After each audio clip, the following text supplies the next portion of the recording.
obviously like talk about the 50-over team and the record of recent years. You've got to be so pleased with the whole series, but especially that winner now.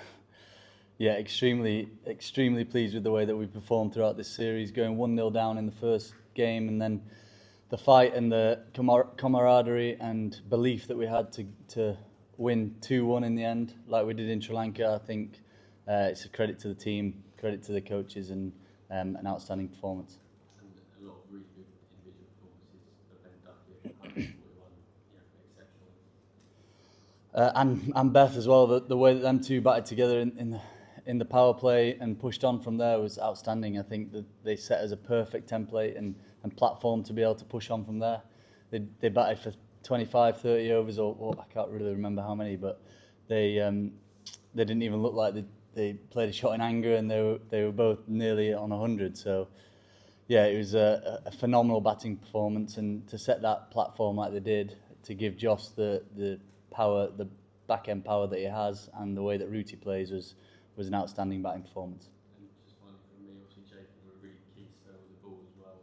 What kind of made you go to him at that point? Because it felt sort of touch and go the match. Yeah, that was a tough little period. They were obviously getting ahead of the game and playing really well, but I decided to go off for an over and have a quick chat with Baz and gather his thoughts really. And again, comes back to the communication, which has been outstanding throughout the T20s, throughout the ODIs.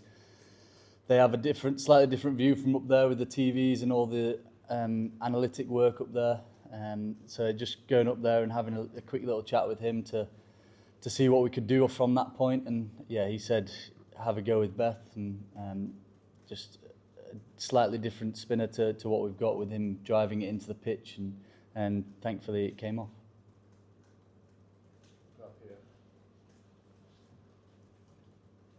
Harry, England reading the conditions better than India has been a recurring theme on this tour.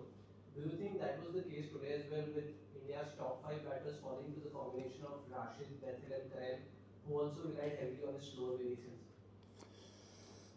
Yeah, and that's something that we've spoken about so much throughout the T20s and the one-day series, is trying to assess conditions as quickly as we possibly can. And it comes back to the communication from the coaches onto the field, players talking among themselves and back and forth with the coaches. And like I said, they've got all the analytic work up there. They can see what's working, what's not working, and we've just got to keep on backing our guns and sticking to what we think is going to be right. And in the end, we took a punt with Beth, with him driving the ball into the pitch, and thankfully it came off. And yeah, he was getting probably more out of the surface than anybody else was with the spinning ball.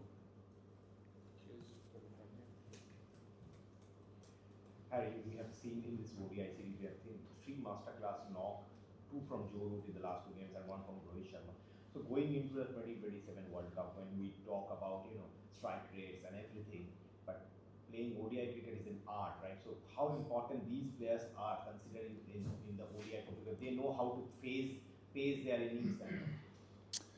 Yeah, Rooty's been a master of batting for many years. Rohit Sharma's been an incredible ODI cricketer as well, and I think the way that Beth and Ducky batted as well was perfect. Like I said, they didn't look like they were trying to take a risk at any point, and they ended up knocking up a really good platform for us to be able to kick on. And ODI cricket, you don't have to take as many risks as you think. Just because it's a white ball coming down at you, you don't have to do as many funky things, but rotate the strike really, and you pick up your boundaries here and there. Were you surprised that India lined up with 4 pacers today? Sorry, what was it? Were you surprised that India lined up with 4 pacers today?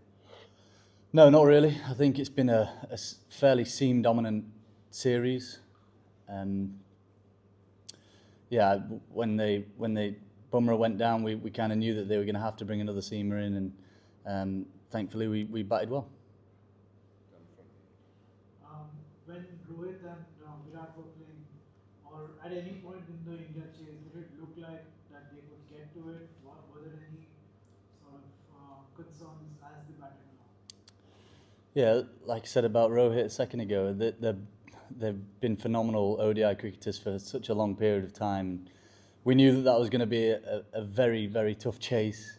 even with them two going along really nicely. But all it takes is a couple of wickets, and then you're back in front of the game, and we did that. And yeah, we got back in front of the game, and we finished off the game really well.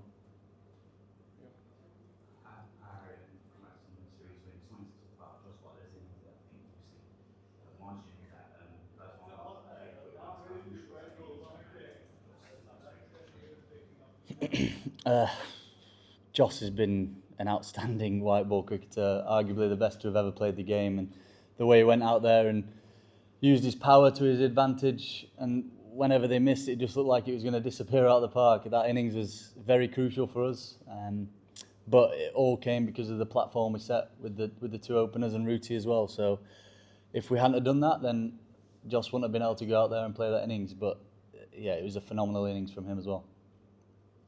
I think there was a proper sync feeling with the 11 today, but looking ahead, will you maybe look into rotating and bring in people like James Rose and Ram Smith in case JJ can Sri Lanka, try and kind of figure out the perfect combination in time for the World Cup?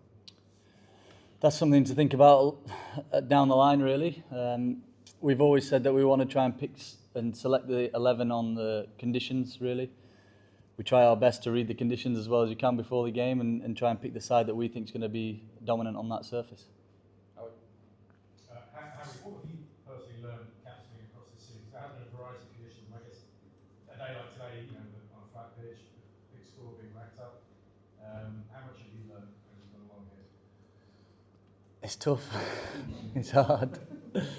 Yeah, I was a little bit stumped at one point in the game when they were going well, but with this team, I've said so many times that we're never out of it. We have the belief, we have the courage in ourselves to be able to win games out of nowhere. I'm not saying today was out of nowhere, but the belief and the camaraderie that we have out on the field and off the field has been outstanding, and I think that's due to the coaches and the communication that we've had has been awesome.